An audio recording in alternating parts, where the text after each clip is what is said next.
दोस्तों, पहले वीडियो में हमने देखा था कि किस तरह से फंडामेंटल राइट हमारे लिए इम्पोर्टेंट है। उसके फीचर्स इंट्रोडक्शन के बारे में हमने पढ़ा था। लेकिन अब इस वीडियो में हम कुछ फंडामेंटल राइट्स और उनके साथ उनसे जुड़े हुए आर्टिकल्स के बारे में पढ़ेंगे। ठीक है। उससे पहले दोस्तों मैं कहना चाहता हूँ, प्लीज़ यार चैनल को सब्सक्राइब कर दीजिएगा। आपके लिए मैं हमेशा प्रयास करता हूँ कि अच्छे से अच्छे तरीके से एक्सप्लेन कर सकूं आपको, और जिससे आपको घर में इस कोविड टाइम पे बहुत ज़्यादा हेल्प मिल सके। ठीक है, तो फिर चलिए यार शुरू करते हैं। तो जो फंडामेंटल राइट है ना, वो बहुत इंपॉर्टेंट है, हमने देखा। लेकिन जो आर्टिकल 14 से 18 है वो आता है राइट टू इक्वलिटी के अंदर, मतलब कि समानता का अधिकार। तो समानता बहुत इंपॉर्टेंट है। भाई कोई सामान्य नहीं रहेगा तो फिर हमारा फंडामेंटल राइट कैसा। ठीक है।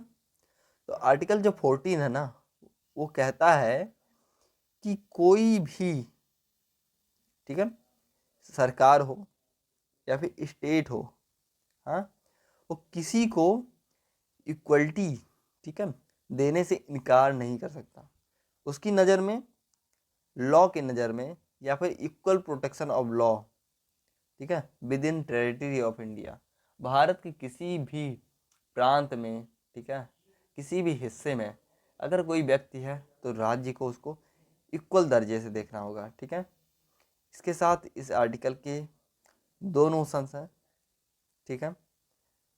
जो पहला नोशन है वो ब्रिटिश ऑरिजिन है, जिसके अनुसार कि प्राइम मिनिस्टर हो गए या फिर कॉमन लोग जो हो गए, तो सबको एक ही श्रेणी में रखा जाए, सबको इक्वल राइट दिया जाए। लेकिन आपको पता होना चाहिए, अगर वो इक्वल राइट वहाँ हो जाएगा तो प्राइम मिनिस्टर सेफ नहीं रह सकता, उसको प्रोटेक्शन देने की ज़रूरत है, कुछ अधिक राइट्स देने होंगे। तो वहाँ पर उनके राइट्स कुछ बढ़ाए जाते हैं। और जो सेकंड नोशन है हमारा ना, वो कह रहा है कि उसके कुछ जनरल रूल हैं। ठीक है। पहला जनरल रूल ये है कि जो प्रेसिडेंट है ना, या फिर जो गवर्नर है, तो अपने उनकी ड्यूटी के दौरान जब वो कार्यकाल रहे ना, तो उसके दौरान उनको बिल्कुल भी डिस्टर्ब नहीं किया जा सकता, अकाउंटेबल नहीं है। ठीक है। और दूसरी चीज़ ये कह रही है कि कोई भी क्रिमिनल प्रोसीजिंग, ठीक है, कोई भी क्रिमिनल प्रोसीजिंग उनके ड्यूटी के दौरान, उनके कार्यकाल के दौरान नहीं की जा सकती। ठीक है।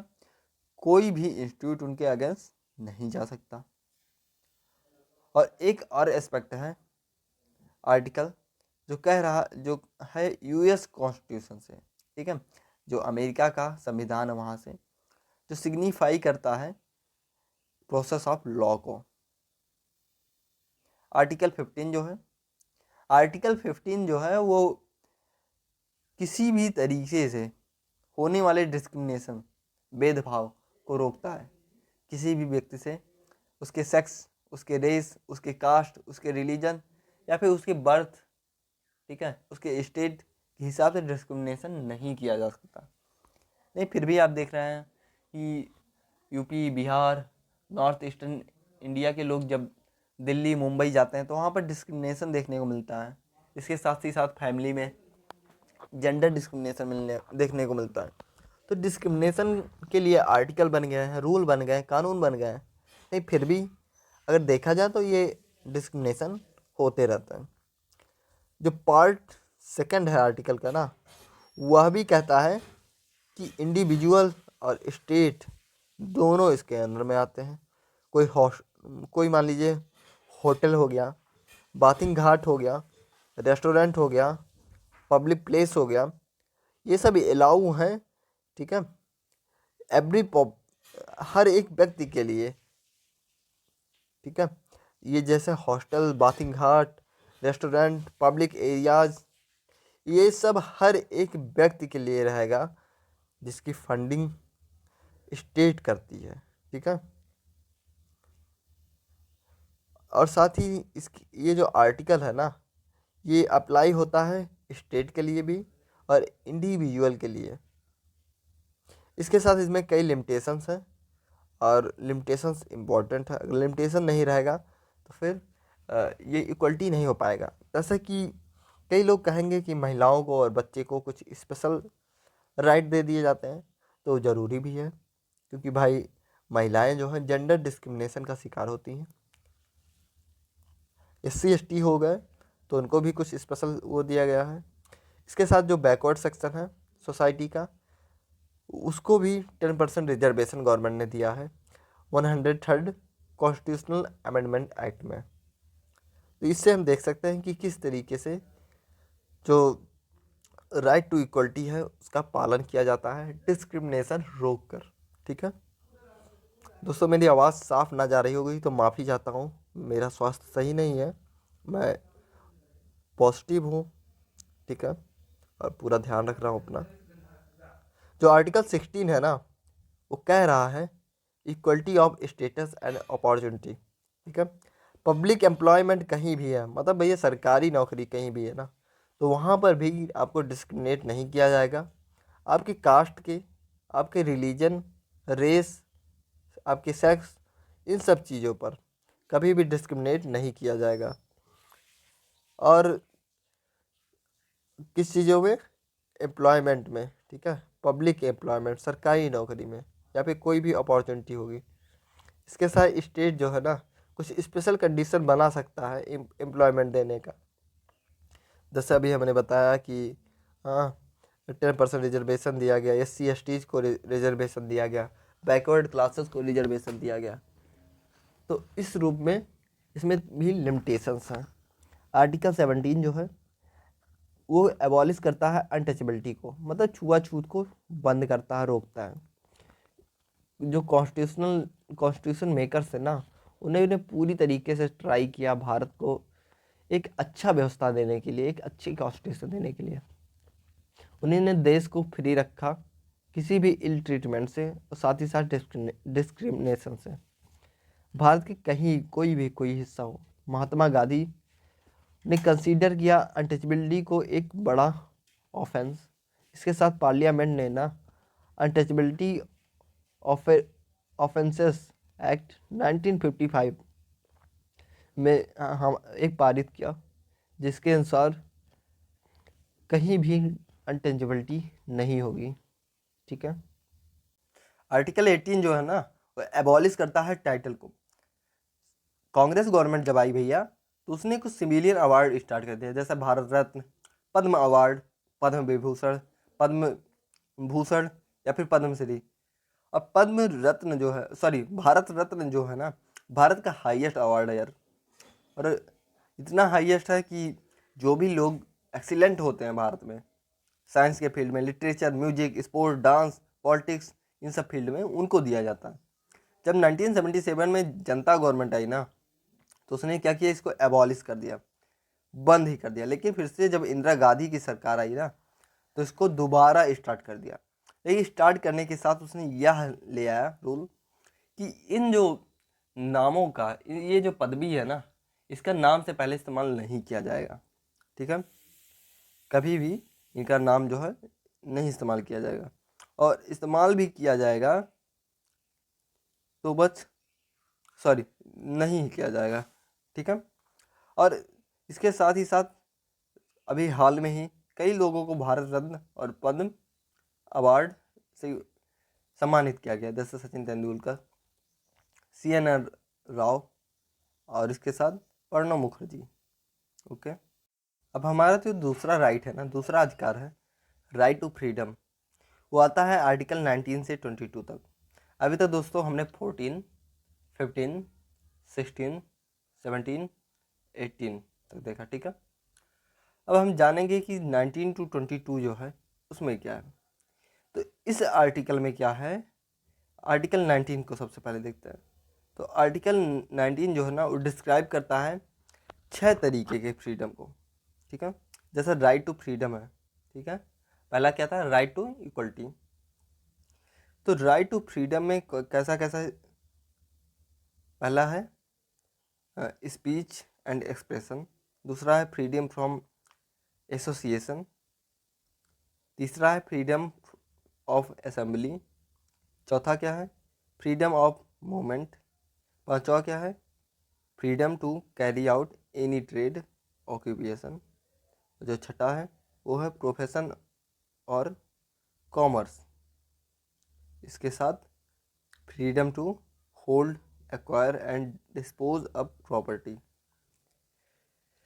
तो जो पहला है वो कह रहा है कि हमारे पास स्पीच का, बोलने का और एक्सप्रेशन की आज़ादी रहनी चाहिए। दूसरा है एसोसिएशन की आज़ादी रहनी चाहिए।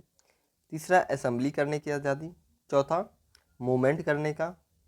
पांचवा कोई भी ट्रेड, ऑक्यूपेशन, प्रोफेशन, ठीक है, या कॉमर्स करने की आज़ादी।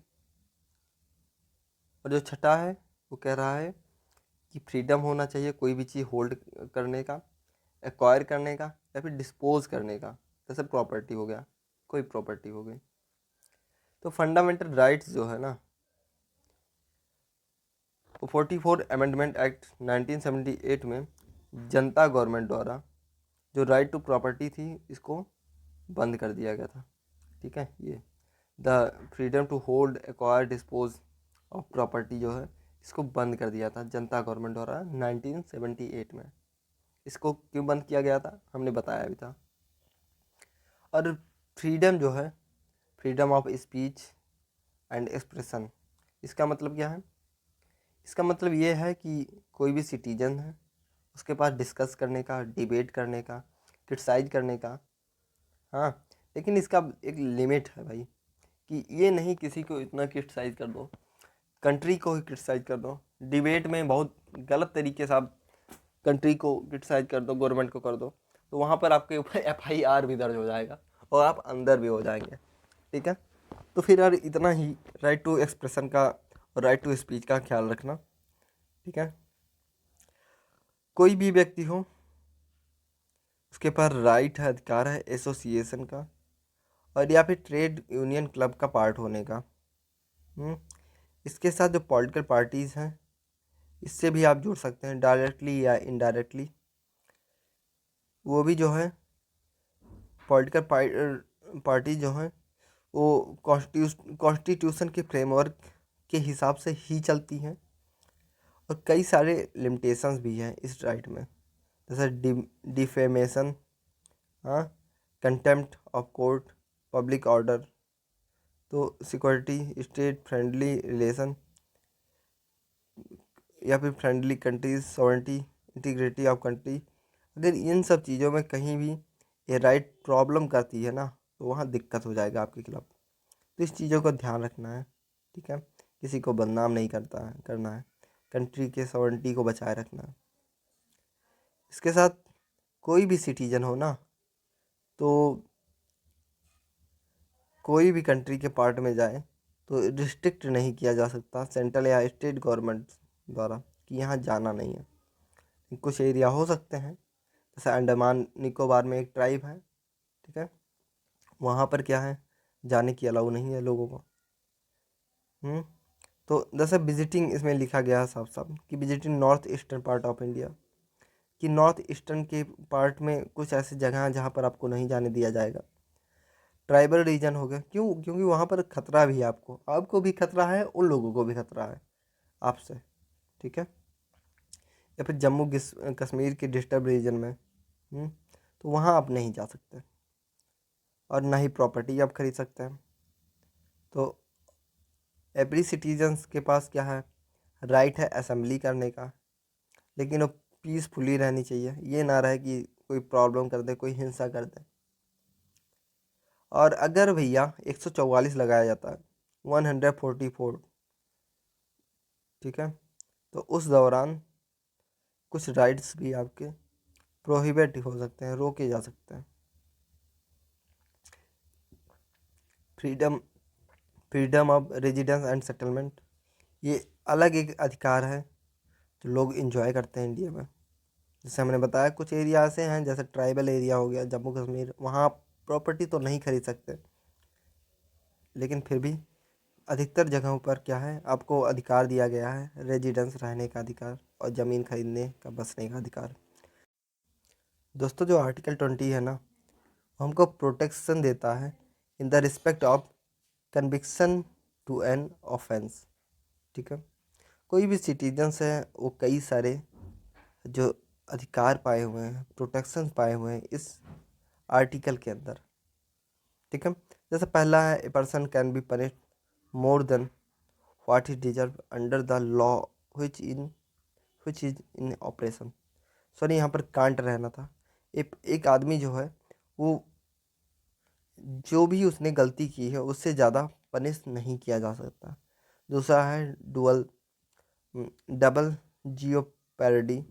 इसके अनुसार एक व्यक्ति जो है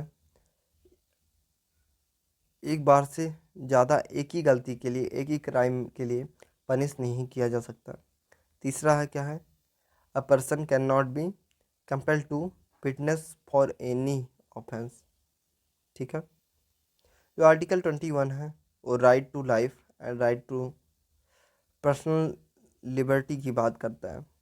कोई भी सिटीजन है ना भारत का, वो लाइफ से और पर्सनल लिबर्टी से डिप्राइव्ड नहीं रहना चाहिए। अगर कुछ रूल नहीं है, ठीक है, प्रोसीजर इस्टेब्लिश बाय लॉ को छोड़कर, जैसे कि अगर कोई लॉ आ गया, किसी व्यक्ति ने बहुत तगड़ा वाला क्राइम कर दिया, तो वहाँ पर उसकी राइट टू लाइफ छीनी जा सकती है। ठीक है, उसको सजा दिया जा सकता है कोर्ट द्वारा, उसकी राइट टू प्रॉपर्टी भी छीनी जा सकती है। तो इसके अंदर right to privacy, right to education, ये सब आता है। राइट टू एजुकेशन जो है फंडामेंटल राइट का पार्ट बना 86 अमेंडमेंट में 2002 में 2002 में। उससे पहले सुप्रीम कोर्ट मोहिनी जैन और वर्सेस स्टेट ऑफ कर्नाटक ने इसमें बहस हुई थी कि हर व्यक्ति जो है उसको एक बेसिक शिक्षा मिलनी चाहिए। आर्टिकल 22 वो प्रिवेंटिव डिटेंशन है। ठीक है, कि इस आर्टिकल के अंदर एक जो व्यक्ति सिटीजन्स हैं उसके 3 एसेंशियल महत्वपूर्ण राइट आते हैं। पहला क्या है कि उसके पास अधिकार होता है, उस अधिकार होता है कि जानना कि अरेस्ट होने से पहले उसको पता होना चाहिए, इंफॉर्मेशन होना चाहिए। दूसरा क्या है कि जो प्रिजनर है ना, वो मजिस्ट्रेट के सामने 24 घंटे के अंदर पेश किया जाना चाहिए। तीसरा जो अधिकार है वो कि एक जो कैदी है वो डिफेंड किया जा सकता है एक लॉयर के द्वारा, और लॉयर जो होगा उसकी चॉइस का होगा। तो बहुत इंपॉर्टेंट चीज़ है यार। एक कई बार क्या होता है, ऐसे केस आते हैं कि पुलिस जो है बेवजह कैदियों को परेशान करती है, तो उसके भी अधिकार को बचाए रखने के लिए हमारे कॉन्स्टिट्यूशन ने हर एक कदम उठा रखा है। इसके साथ पार्लियामेंट ने कई सारे एक्ट समय समय पर लेकर आई हमारे लिए, जो नेशनल इंटरेस्ट में रहे, कंट्री के अच्छे के लिए। जैसे प्रिवेंटिंग डिटेंशन एक्ट 1950। दूसरा क्या है, maintenance of internal security act जिसको मीसा कहते हैं 1971। तो ये सब चीज़ें जो है इम्पॉर्टेंट हैं। ठीक है, देख लीजिएगा। आगे बढ़ते हैं। आर्टिकल जो 23, 24 है, राइट अगेंस्ट एक्सप्लॉइटेशन, बहुत इंपॉर्टेंट है। ये 2 अधिकार जो है ना, स्टेट को डायरेक्ट करते हैं एबॉलिश करने के लिए, कि इंसानों को जिस तरीके से उनका एक्सप्लॉइटेशन होता है उसको रोकने के लिए।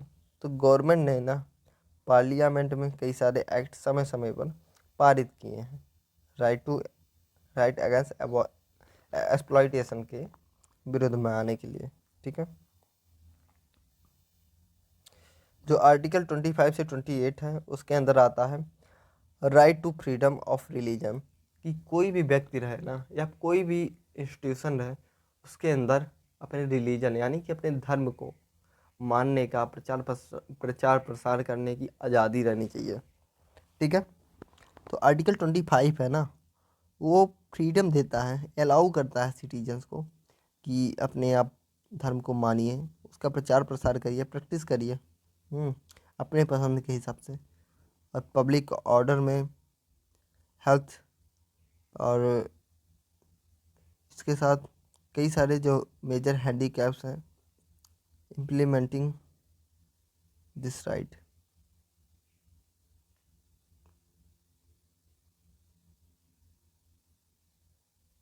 आर्टिकल 26 की अगर हम बात करें तो आर्टिकल 26 में स्टेट अलाउ करता है सिटीजन्स को अपने अधिकार को मैनेज करने के लिए। लेकिन यार इसकी भी सीमा है कि आप इस तरीके से न प्रचार प्रसार करिए कि किसी को नुकसान हो कोई, ठीक है,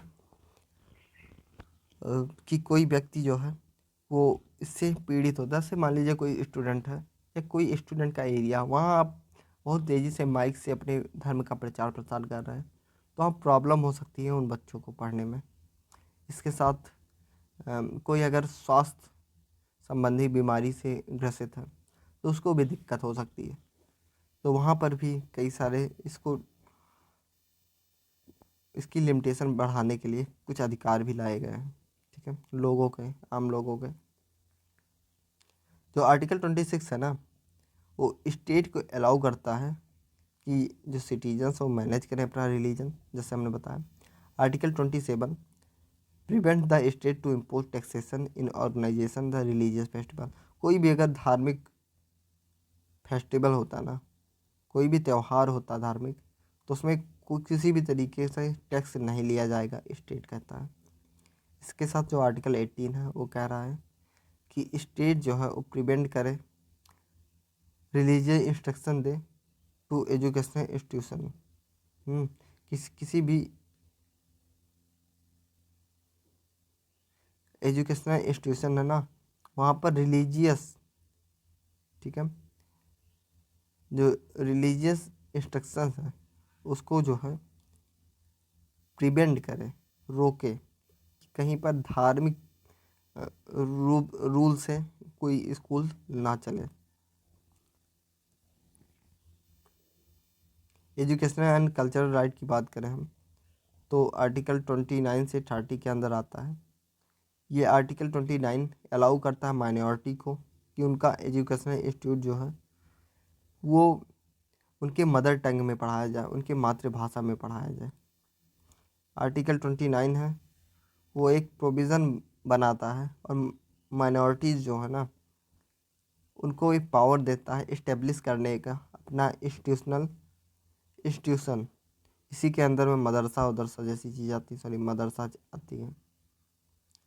और उन जो लोग हैं, जो बच्चे हैं छोटे, उनको उनकी भाषा में पढ़ाने की आज़ादी रहे, पढ़ने पढ़ाने की। जो आर्टिकल 32 है ना, राइट टू कॉन्स्टिट्यूशनल रेमेडी, इसको हार्ट एंड सोल भी कहा भीमराव अम्बेडकर ने। सुप्रीम कोर्ट अगर है तो उसके 32 आर्टिकल 32, और हाई कोर्ट अगर है तो आर्टिकल 226 इम्पावर करता है, ठीक है, इन कोर्ट्स को इशू करने में इन रिट्स को। ये रिट्स क्या है अभी देखते हैं। पहला हैबियस कॉर्पस, दूसरा है मांडुबस, तीसरा है प्रोहिबिशन, चौथा है सरसरी, पांचवा है क्यू वारंटो। ये सब हैं क्या, देखते हैं ज़रा। तो ये जो रिट्स है ना, ये सुप्रीम कोर्ट से लेकर हाई कोर्ट से लेकर कोई भी लोकल कोर्ट जो है उसको भी एक अच्छा खासा पावर देता है। हैबियस कॉर्पस जो पहला है उसका मतलब होता है कि बॉडी, एक बॉडी दे देना किसी को। दूसरा जो है और बॉडी देने का मतलब है कि सुप्रीम कोर्ट या हाई कोर्ट अगेंस्ट में, किसी के अगेंस्ट में, ठीक है, जैसे करप्शन हो गया, कंपनी हो गया, अगर किसी इलीगली किसी बॉडी को, किसी पर्सन को, किसी ग्रुप को डिटेन कर रही है तो वहाँ पर ये हेल्प करता है। तो दूसरा है मांडुमस, एक तरह का मिनिस्ट्रियल ऑर्डर है, ठीक है, जो एडमिनिस्ट्रेटिव अथॉरिटी को के अगेंस्ट होता है, ऑर्डर होता है जो अपनी ड्यूटी नहीं कर रहे हैं। तीसरा जो है प्रोहिबिशन होता है। इसमें क्या होता है कि कोर्ट जो है वो रिस्ट्रिक्ट कर सकता है इन्फीरियर कोर्ट को जो अपनी अथॉरिटी का सही तरीके से इस्तेमाल नहीं कर रहे हैं, जो उनको करना चाहिए वो नहीं कर रहे हैं। उसके बाद जो चौथा है वो है सरसरी ट्रांसफ़र। इसका मतलब क्या हो गया कि अगर आपने कोई केस लेकर गए आप लोअर कोर्ट में, वहाँ से आपको सफलता नहीं मिली तो आप हाई कोर्ट और सुप्रीम कोर्ट भी जा सकते हैं। लास्ट क्या है, क्यो वारंटो। इसमें क्या हुआ, इलीगली अगर कोई भी, ठीक है। पब्लिक ऑफिस ऑक्यूपाइड किया गया है, हाँ, ऑक्यूपाई किया गया है, तो इस अपने कार्यकाल के बाद तो उसके खिलाफ होता है, ठीक है, कोई वारंट हो। तो यह था हमारा कंप्लीट लेक्चर भैया फंडामेंटल राइट के बारे में। अगर और इसमें कुछ भी इम्पोर्टेंट हमको लगता है तो मैं इसका थर्ड पार्ट भी बना दूंगा, वरना बस यहीं पर इसका खात्मा है। ये सेकंड पार्ट से ध्यान रखिएगा, पहले पार्ट का डिस्क्रिप्शन में लिंक है, आप देख सकते हैं। आशा करता हूँ आपको अच्छा लगा होगा, और अच्छा लगा है तो यार DU वाला को सब्सक्राइब करो। आपके ऊपर विद्या का समय, बहुत मेहनत करनी पड़ती है, और अभी मैं यार पॉजिटिव हूँ और पॉजिटिव के दौरान वीडियो बना रहा हूँ, ठीक है, ताकि सिलेबस हमारा अच्छे तरीके से कंप्लीट हो जाए। Thank you. जय हिंद, जय भारत, वंदे मातरम।